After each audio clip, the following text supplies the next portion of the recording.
The Washington Commanders have a golden opportunity as Adam Peters is laced with a high draft pick in the 2026 draft and a ton of cap space to rebuild this roster.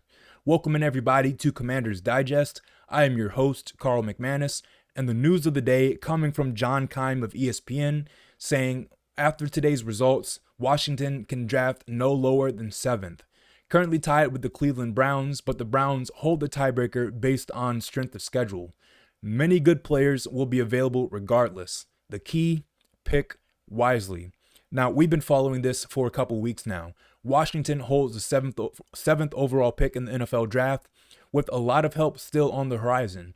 As we know, the Las Vegas Raiders lost to the New York Giants, so they now hold the number 1 overall pick, with 4 teams tied for that 2nd through 5th pick.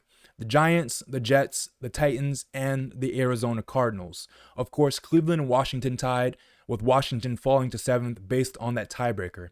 But a lot of games next week have some implications for the Commanders that could move them as high up as 2nd on this draft order.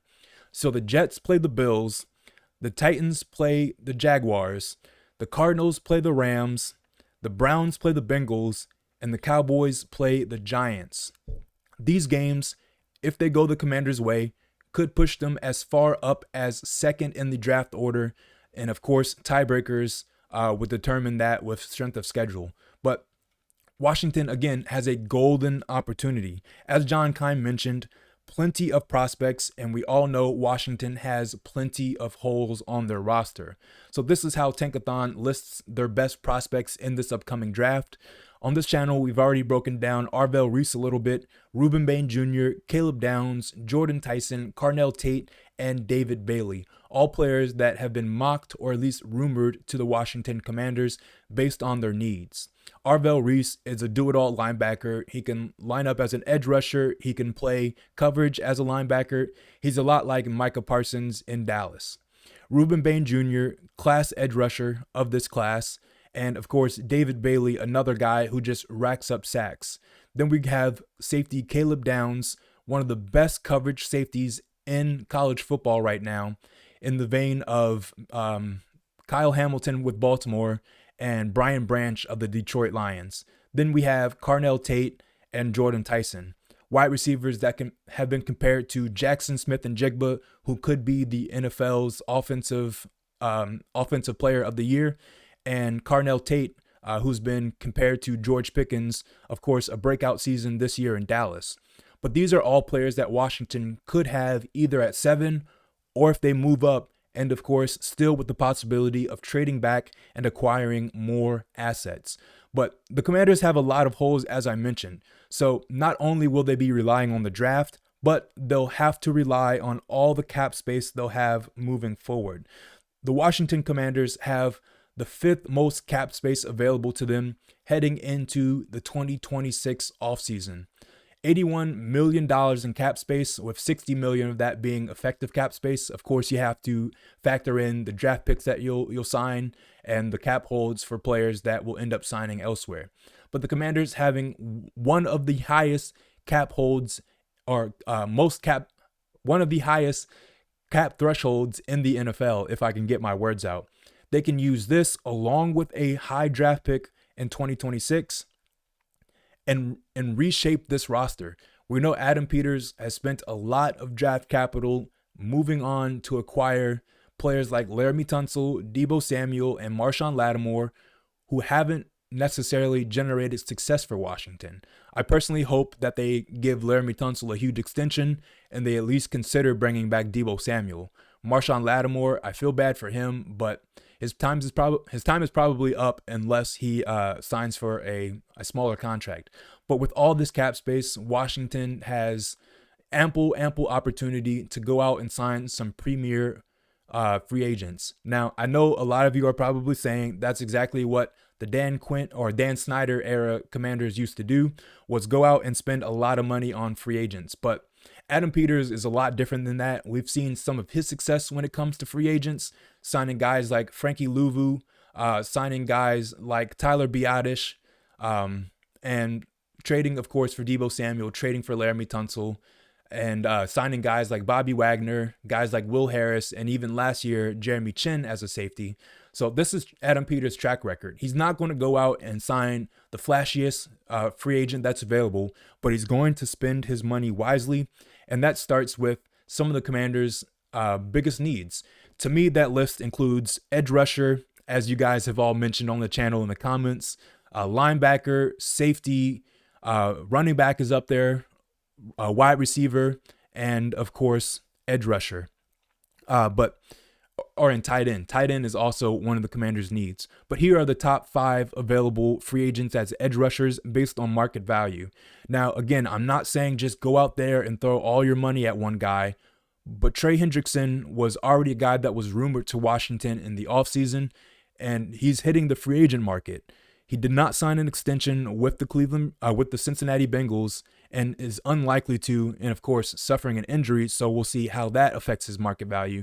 But these are the top 5 free agents according to edge rushers based on market value. Now, the Commanders could sign any of these guys or go, of course, with a younger guy in the NFL draft. But based on the age of some of these guys, the Commanders could really use spending some money at edge rusher. If they don't go edge in the NFL draft using one of their top picks, Trey Hendrickson is available.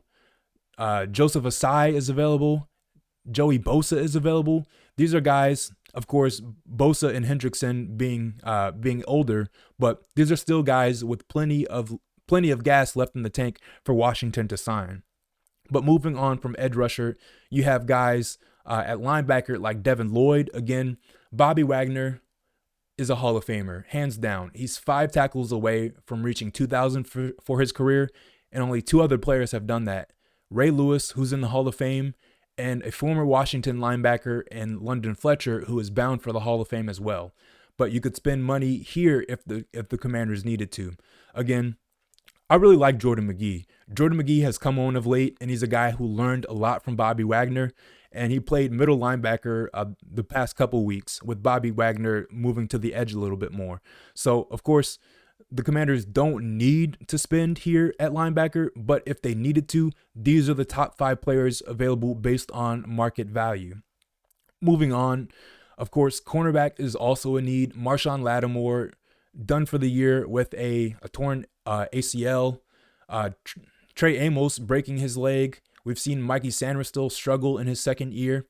Of course, the Commanders could go out and spend money here as well. Another area that the Commanders need help, I've broken this down on the channel. The Commanders are the 3rd worst teams in terms of pass coverage. So they could use a cornerback, they could use a safety. Not all that help is going to come from the draft. So you got to look at some of the top free agents that are going to be available. With that being said, wide receiver as well. We've talked about how the Commanders are middle of the pack when it comes to receiving yards from the receivers specifically. Terry McLaurin, after missing the majority of the year, is still one of the Commanders' best receivers and leading statistically. So we see Deebo Samuel on this list. Brandon Ayuk will also likely be a free agent. The Commanders have plenty of opportunities to sign one of these guys and not only rely on who could be available in the draft. Of course, we've broken down Jordan Tyson on this page. We've broken down Carnell Tate, but these are some of the guys that could be available if the Commanders choose to. And last but not least, tight end. Zach Ertz suffering his ACL injury, already on the older side. We've seen what Ben Sinnott can do lately once given the opportunity, but the Commanders could still go out and spend money on a marquee free agent tight end. These are the top 5 available based on market value, and Kyle Pitts right at the top. Again, Adam Peters hasn't been the kind of guy to shop at the top of the free agent market in his first 2 years in Washington. Of course, making trades for a top free agent, for a top left tackle in Laramie Tunsil, but he hasn't shown the propensity to shop at the top of the free agent list. So don't expect him to exactly land all these guys. I know that's a Dan Snyder type move.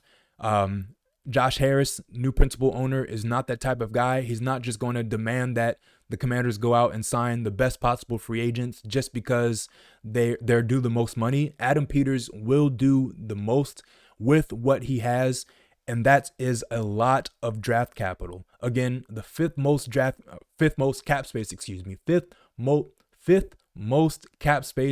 in the NFL entering this offseason.